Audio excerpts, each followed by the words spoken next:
Hello everyone, कैसे हो सभी। होप सो आप सभी बहुत अच्छे होंगे।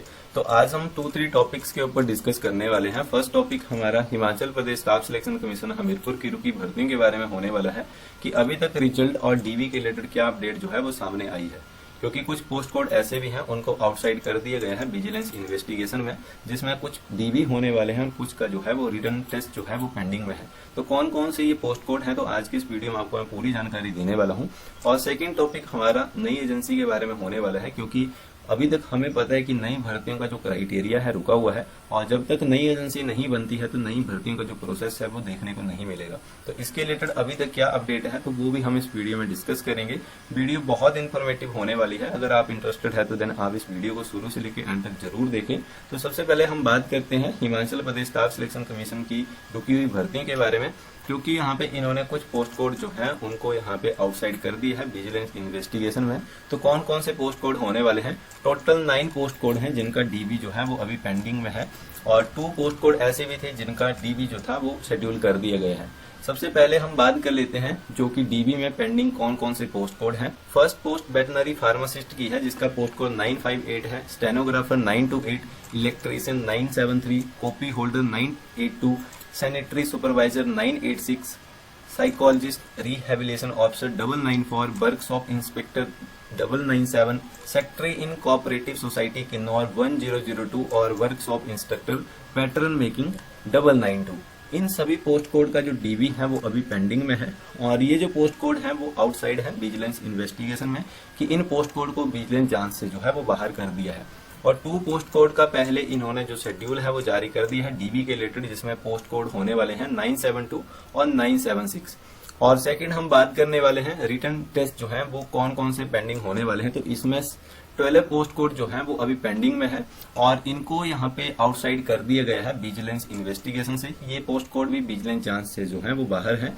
जिसमें हम बात करें पोस्ट यहाँ पे lab assistant in forensic services की है जिसका पोस्ट कोड 961 है, land record 966, dispenser 967, postal superintendent 968, assistant chemist 987, workshop inspector 991, workshop inspector mechanical 993, stenotypist 995, जोआ अकाउंट्स 996, जूनियर के स्टेनोग्राफर 1001, जेई आर्कोलॉजी 1004 और प्रिजर्वेशन असिस्टेंट 1006। और इसके साथ साथ यहाँ पे इन्होंने टाइपिंग टेस्ट जो है यहाँ पे जोआ आईटी का है, और जिसका पोस्ट कोड 1000 होने वाला है, और ये भी विजिलेंस जांच से जो है वो बाहर है, और इसका जो है वो अभी टाइपिंग टेस्ट जो है वो कंप्लीट नहीं हुआ है। और टोटल ये पोस्ट कोड हैं जिनका रिटर्न टेस्ट जो है वो अभी पेंडिंग में है, और ये विजिलेंस जांच से जो है वो बाहर है, और इन सभी के बारे में आप यहाँ से जानकारी ले सकते हैं। और इसके साथ आपको मैं एक और इम्पोर्टेंट बात बताने वाला हूँ। ओल्ड कैबिनेट मीटिंग हुई थी 19 जून को आई थिंक, और वहां पे एग्जाम कंडक्ट करवाने के बारे में बात उठाई गई थी हर्षवर्धन चौहान जी के द्वारा, जो कि मंत्री हैं। उन्होंने बात उठाई थी 965 और 1003 और 1036, इनका एग्जाम जो है वो जल्द से जल्द कंडक्ट करवाया जाएगा। और ये जो बात है 19 जून को की गई थी, और इससे पहले कंडक्टर का भी क्राइटेरिया निकल चुका था, और उसमें भी ये बात अभी तक सामने नहीं आई है कि कब तक इसका एग्जाम जो है वो कंडक्ट करवाया जाएगा।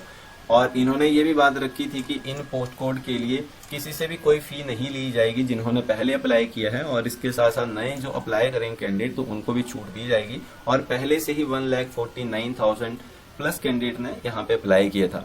बट सच है ये क्लैरिटी नहीं है कि कब तक एग्जाम जो है वो कंडक्ट करवाए जाएंगे। बट अभी तक यही रिपोर्ट सामने आई है कि कौन कौन से पोस्ट कोड हैं जो विजिलेंस जांच से जो है वो बाहर है।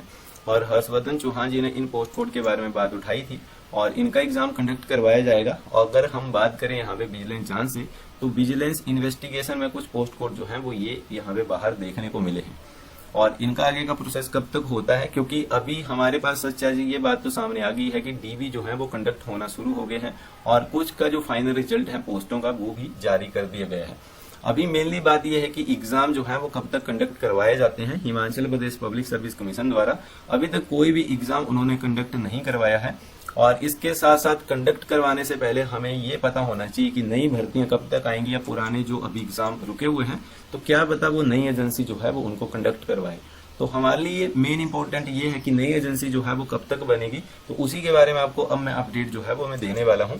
तो दीपक सानन की अध्यक्षता में कमेटी बनाई गई थी, और इस कमेटी को काफी टाइम हो चुका है, तकरीबन 2-2.5 महीने से ज्यादा टाइम हो चुका है, और इनको जिम्मेदारी दी गई थी कि आप जो है वो नई एजेंसी के जो रूल रेगुलेशन है किस तरह से बनाए जाएंगे, तो किस तरह से नई एजेंसी में ट्रांसपेरेंसी रखी जाएगी, तो उसके रिलेटेड इनको काम सौंपा गया था। और इन्होंने प्रीवियस में भी एक मीटिंग हुई थी, बैठक हुई थी, जिसमें मुख्य सचिव द्वारा बैठक बुलाई गई थी, बट उसमें कोई भी नहीं आया, ना ही लोक सेवा आयोग से कोई आया और ना ही एसी वहां पे पहुंचे। तो ये एक तरह की मीटिंग हुई या नहीं हुई, एक ही तरह की बात है। और इनको ये जिम्मेदारी सौंपी गई है कि 15 जुलाई से पहले जो रिपोर्ट है वो सबमिट करवा दी जाए और 11 जुलाई को फिर से जो कैबिनेट मीटिंग है वो कंडक्ट करवाई जाएगी और उसमें देखते हैं कि नई एजेंसी के बारे में जो अपडेट है सामने आती है या नहीं आती है। क्योंकि कैबिनेट मीटिंग जब भी हमने देखी तो उसमें ओल्ड जो भी भर्तियों का प्रोसेस रुका हुआ है तो उसके बारे में सच्चाई से कोई क्लैरिटी या किसी भी तरह की बात देखने को नहीं मिलती है। और कहीं कभार जो है वो एग्जाम के बारे में बात हो जाती है, बट जो भी पुरानी भर्तियां रुकी हुई हैं तो उनके बारे में कोई बात नहीं होती और कैबिनेट मीटिंग उनकी कंप्लीट भी हो जाती है। तो अब देखते हैं कि 11 से लेके 15 जुलाई के बीच कब तक जो है वो रिपोर्ट सबमिट करवाते हैं और रिपोर्ट में देखते हैं कि कब तक जो है ट्रांसपेरेंसी का मामला देखने को मिलता है। क्योंकि पेपर लीक की जो प्रॉब्लम है ये बहुत बड़ी, और किस तरह की ट्रांसपेरेंसी जो है ये किस तरह का ये रूल रेगुलेशन का प्रोसेस करते हैं कि जिससे फ्यूचर में कभी भी पेपर लीक का जो मैटर है सामने को नहीं आए। क्योंकि कंप्यूटर बेस्ड ये टेस्ट जो है वो लिया जाएगा और ट्रांसपेरेंसी जो है उसके बारे में बहुत सारी बातें उठाई गई हैं और अभी तक जो दीपक सानन की अध्यक्षता में कमेटी बनाई गई है तो उनको भी काफी टाइम हो चुका है। अब देखते हैं कि उन्होंने किस तरह की रिपोर्ट बनाई है और रिपोर्ट को सबमिट करवाने के लिए उनको टाइम लग जाएगा। 15 जुलाई लास्ट डेट जो है रिपोर्ट सबमिट करवाने की वो बताई गई है और अभी तक यही जो अपडेट है वो सामने आई है। और इसके अलावा रिजल्ट जो है वो भी अभी कुछ पेंडिंग में है, उनके रिलेटेड कोई भी अपडेट जो है वो सामने नहीं आई है कि कौन कौन से रिजल्ट जो है वो निकाले जाएंगे और कब तक निकल सकते हैं। अभी तक सच्चाई जी यही क्लैरिटी है। और ये पोस्ट कोड है जो कि विजिलेंस जांच से जो है वो बाहर है। और टोटल पोस्ट कोड के बारे में बात करें तो अभी टोटल ये 21 पोस्ट कोड होने वाले हैं, जिसमें कुछ के रिटन टेस्ट हैं और कुछ के जो है वो डीबी अभी पेंडिंग में है। और इनके रिलेटेड जो भी अपडेट है अगर फ्यूचर में कोई भी आती है तो देन आपको इन्फॉर्म कर दिया जाएगा। और बहुत सारी अलग अलग तरह की चीजें भी हैं, क्योंकि कुछ पोस्ट कोड ऐसे भी हैं जो अभी कोर्ट में लटके हुए हैं या जिनके ऊपर चार्जशीट जो है वो दायर की जानी है। जैसे कि 817 के बारे में बात करें या 980 के बारे में बात करें, या इसके अलावा और भी पोस्ट कोड हैं जिनका अभी रिजल्ट जो है वो तकरीबन 2-3 सालों से अभी तक लटका हुआ है। और इसके अलावा कुछ और पोस्ट कोड भी हैं या कुछ पोस्ट कोड ऐसे भी हैं जिनको डायरेक्ट जो है वो अपॉइंटमेंट दी जाएगी क्योंकि उनका मेडिकल हो चुका है, उनका सारा ही एलिजिबिलिटी क्राइटेरिया कंप्लीट हो चुका है, बट उनको अभी तक अपॉइंटमेंट नहीं मिली है। अगर उसके रिलेटेड भी कोई अपडेट आती है तो देन आपको इन्फॉर्म कर दिया जाएगा। और अब हम कुछ और बातें जो है उनको डिस्कस कर लेते हैं। और कुछ कैंडिडेट ये भी बोल रहे थे कि सर अभी हम जो है वो साथ हो चुके हैं, किसी भी तरह की अपडेट सामने नहीं आ रही है, ना ही किसी भी तरह की रैली के बारे में कोई बात हो रही है और ना ही किसी भी तरह के आगे का जो प्रोसेस है किस तरह से किया जाएगा तो उसके बारे में सच्चाई से बात सामने आ रही है। और सबसे ज्यादा जो यूथ के लोग हैं वो ओल्ड भर्तियों का जो प्रोसेस रुका हुआ है उसके बारे में बात कर रहे हैं, बट इसके अलावा न्यू जो स्टूडेंट है वो भी बहुत आवाज उठा रहे हैं कि न्यू रिक्रूटमेंट जो है वो कब तक निकाली जाएंगी। तो सबसे मेनली बात यही है कि हिमाचल प्रदेश हमारा स्टाफ सिलेक्शन कमीशन हमीरपुर जो है उसको बहाल किया जाए तो देन सारा ही जो प्रोसेस है वो शुरू हो जाएगा। बट अभी देखते हैं कि 15 तक कौन सी रिपोर्ट जो है वो सबमिट करवाई जाती है और तब तक जो है वो नई एजेंसी के बारे में जो भी इन्फॉर्मेशन है वो देखने को मिलेगी।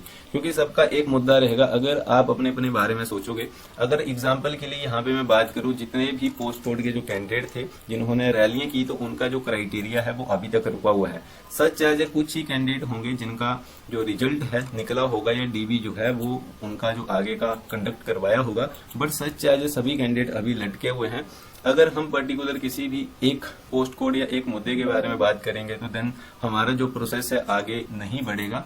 और आपकी क्या थिंकिंग है आप भी जरूर बताना कि क्या किया जाना चाहिए। और जो कैंडिडेट ये सोच रहे हैं कि हम साथ हो गए हैं, ऐसा कुछ भी नहीं है, हम हमेशा सपोर्ट करते हैं। और देन बात वही है कि अभी ये देख रहे हैं कि 6 महीने हो चुके हैं, कुछ रिजल्ट जो है वो अभी तक आ रहे हैं और इसके साथ साथ कुछ और रूल रेगुलेशन बने हैं तो उनके रिलेटेड भी कैंडिडेट बोल रहे थे कि वो उस तरह के रूल भी नहीं होने चाहिए। तो बहुत सारे अलग अलग तरह के मैटर हैं, अलग अलग तरह की बातें हैं, बट टाइम की कमी के कारण यहाँ पे जो भी बातें हैं वही हम डिस्कस कर सकते हैं। और बाकी कोई भी आपकी क्वेरी रहती है तो आप वीडियो कमेंट बॉक्स में जाके भी कमेंट कर सकते हैं। और अभी तक नई एजेंसी बनेगी तो उसके बाद ही आगे का क्राइटेरिया होगा और नई एजेंसी बनेगी, उसके बाद फाइल्स इधर से उधर जाएंगी, उनके लिए टाइम लगेगा।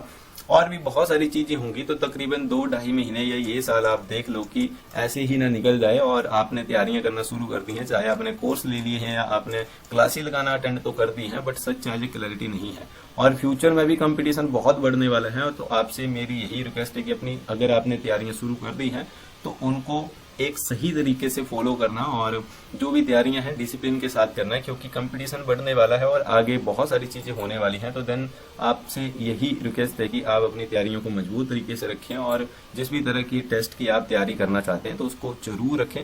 और नई भर्तियों का प्रोसेस अभी तक जहां तक मुझे लगता है तो अगले साल तक ही ये एक्सटेंड हो जाएगा, और बाकी कोई भी अपडेट आती है बीच में तो देन आपको जरूर इन्फॉर्म किया जाएगा।